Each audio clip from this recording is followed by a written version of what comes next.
and welcome back to my YouTube channel. I am your host, Saucy McFoodlefist, and today we're doing Have a Read With Me, Episode 6. We're reading from the book They Knew the Prophet, written, or I should say compiled by Hiram L. Andrus and Helen May Andrus. They're not the ones who wrote the story in this book. The stories in this book come from multiple people, just in case you haven't been following this series.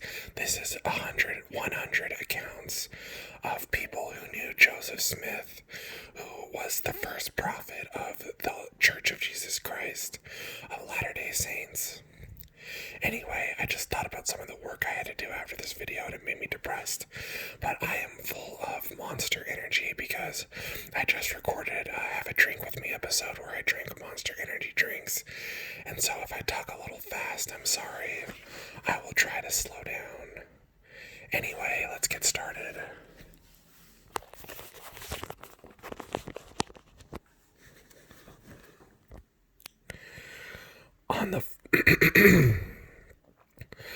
This is Levi W. Hancock.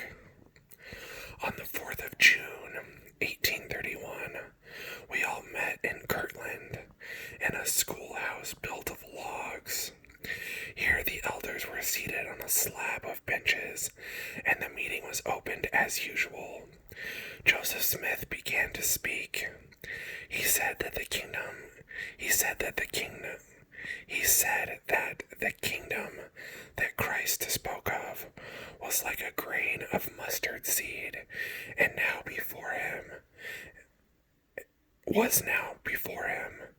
and some should see it put forth its branches, just as the Savior had said. Again, sorry for getting a little ahead of myself. I will try to slow down. Here are some affirmations. Can you hear my bed creaking in the background? I will try to slow down. I will try to slow down. I will slow down. I will slow down. He looked at Lyman White and said, "You shall see the Lord and meet him near the corner of the house." The prophet laid his hands upon him and blessed him with the visions of heaven. Joseph Smith then stepped out on the floor and said, "I now see God and Jesus Christ at his right hand. Let them kill me. I should not feel death as I am now." Joseph put his hands upon Harvey Whitlock and ordained him to the office of high priest in the high priesthood. He turned as black as Lyman was white. His fingers were set like claws. He went around the room and showed his hands and tried to speak. His hands were in the shape of oval O's. Hiram Smith said, "Joseph, that is not of God." Joseph said, "Do not speak against this." Quote, "I will not believe," end quote, said Hiram, "unless you inquire of God and he owns it." Joseph bowed his head and in a short time got up and commanded Satan to leave Harvey, laying his hands upon his head at the same time. At that very instant, an old man said to weigh 214 pounds, sitting in the window, turned a complete somersault in the house, and came down with his back across a bench, and lay helpless. Joseph told Lyman to cast Satan out. He did. The man's name was Lyman Copley, formerly a Quaker. The evil spirit. All of my hands is starting to hurt. I'm going to switch hands.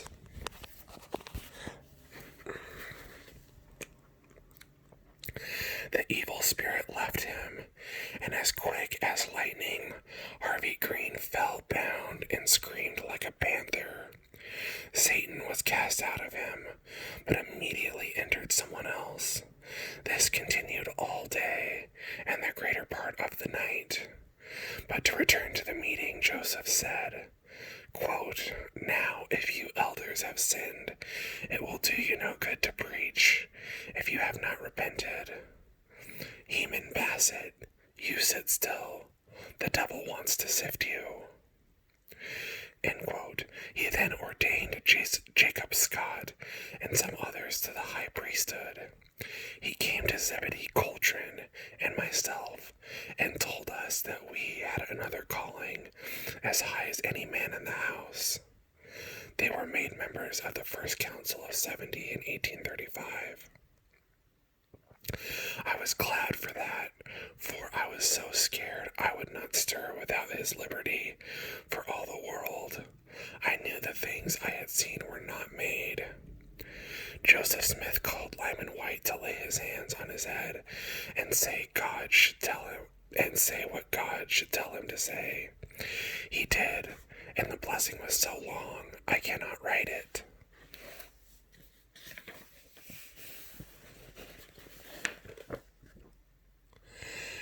After this, we went down to the house of Harvey Whitlock.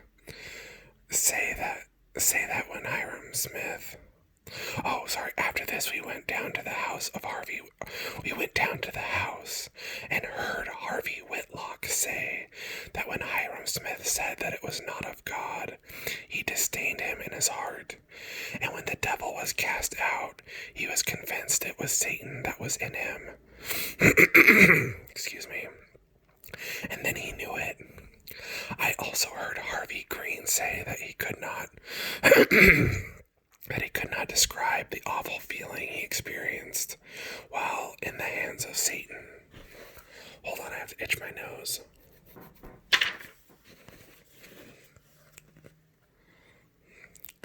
On the 5th of June, we all assembled on the hill in a field where there was a large concourse of people collected. The prophet Joseph said that from that time on, the elders would have a large congregation to speak to, and they must soon take their departure into the regions west.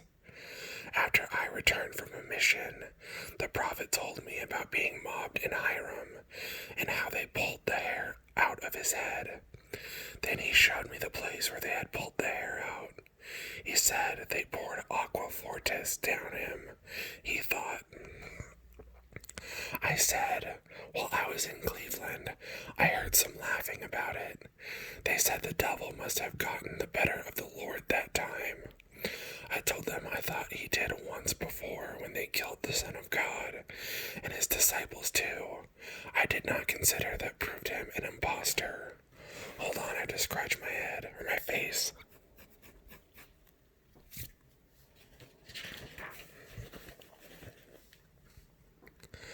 I never saw men so much confounded. I said no more, but all eyes were on me while I stayed in the house. The prophet was often in trouble. If his friends gave him money, he was stripped of it by his enemies. I know, for I did all I could to uphold that good man. My heart would ache for him. He had to stand against thousands of his pretended friends and sought to overthrow him. It was terrible, the abuse he suffered. Bishop Newell K. Whitney also was cursed by some men when he did his best to uphold Joseph. He would suffer himself to be slandered to save the prophet from trouble. The prophet called me to go on a mission with Evan Green. The snow came out and it began to get cold to travel, but we went as far as we could get and returned back. Joseph talked plain to me for not pressing forward into Pennsylvania. I told him I was to blame, for I had a dream that troubled me. He said, quote, "Don't let that trouble you. I have had dreams as bad as you ever had. You do as I now tell you to, and you will come out all right." End quote.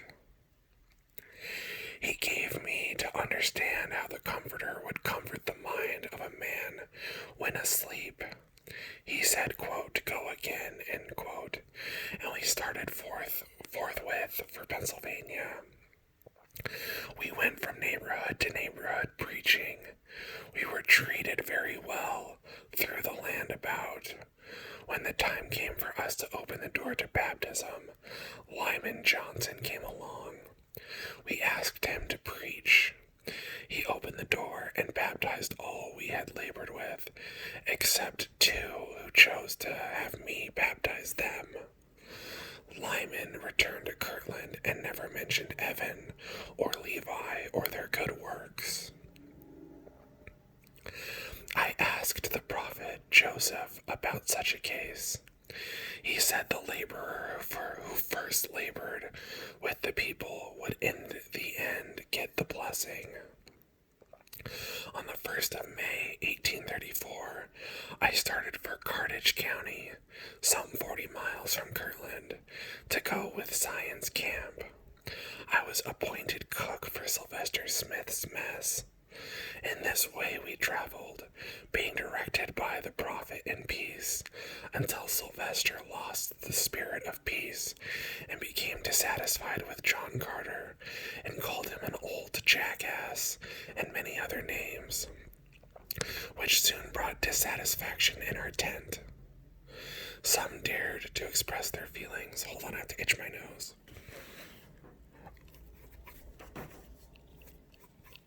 Okay. Some dared to express their feelings until Joseph rebuked them and told them that Sylvester was guilty of sowing the seeds of discord. Sylvester said if Joseph was a prophet, he was not afraid and would contradict him in the face of all present. That was me itching my nose again. Joseph said, "If I have not told you the truth, then God never spoke to me," and walked off. We all said, quote, "That is enough," end quote. We believed Joseph. Sylvester became more calm and acted like a saint, and for some time we had peace. We did not stop, but continued on our march westward until we got to Illinois. Joseph then said, quote, "I want you to remember what I say to you. The Lord is going to give us dry weather now until we get through. He has given rains that there might be water on the prairies. You will see the movings of the Lord in our favor all the way through," end quote. One morning, Minnie went to see a big mound about a mile below the crossing. I did not go on it, but there were some bones that were brought back with a broken arrow. They were laid down by our camp. Joseph said, quote, "This land was called the land of desolation, and Onondagas was the king, and a good man was he." Me itching my face once again.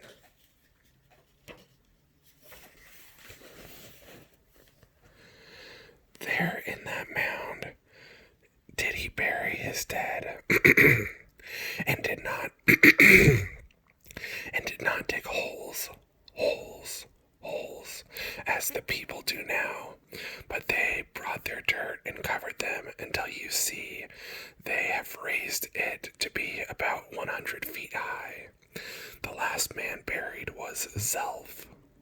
He was a white Lamanite who fought with the people of Onondagas for freedom.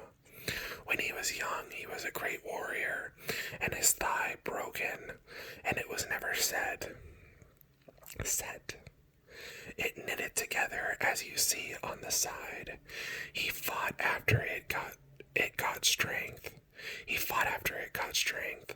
Until he lost every tooth in his head save one. When the Lord said he had done enough and suffered him to be killed by the arrow you took from his breast. We continued our march westward. I had made me an elder fife and played some marches on the way to the camp, being led by Sylvester Smith. As soon as we came in sight of camp, a dog came. He began to dog and ran to Sylvester and tried to bite him. It made Sylvester mad, and he said he would not kill that dog. Joseph said he should not, and he would whip any man who would do it. If Sylvester had a good spirit, he could get along without being bit. It was a man's being overcome with such a spirit that caused him always to try to take vengeance and seek opportunity to do it and take life. Such a spirit kept men in misery. Sylvester would not believe it. That was me itching my nose. Joseph said, quote, "If you do not get rid of that feeling, you will have your flesh eaten off from you, and you cannot help it," end quote. He would not believe Joseph yet. Once after this, Joseph, on the same principle, said, quote, "If a man should have to fight in self-defense and kill his enemy, he should say in his heart, I wish I might have been otherwise, but you sought to take my life and would not let me alone, and I was obliged to take yours," end quote. He said, quote, hold on, I'm gonna itch my nose. "If you ever go to battle and are prospered over your enemies and slay them, I fear you will be tempted to boast. If you should boast of your own strength, I fear God will leave you. The greatest miracle in our favor was..." There's a lot of nose itching going on in this video. "The greatest miracle in our favor was when we had got between the two branches of Fishing River on a high road by a log meeting house. When we had been told that morning by a colored woman who came to the fence where we were walking that there were 300 men who were armed and equipped to fall on us that night and cut us off. Men came riding by and cussed and swore that before morning we would all be in hell, for there was an army before and behind, and death was our portion. Jenkins Salisbury wanted Joseph to let him fight. Quote, "No," said he, "the Lord will give us a bramble to keep off the dogs this night," end quote. In a short time it commenced thundering, and the clouds arose. I went into the tent and lay down, and knew no more till I found myself 1/3 buried in water. The tent was blown down, and all our hands were gone.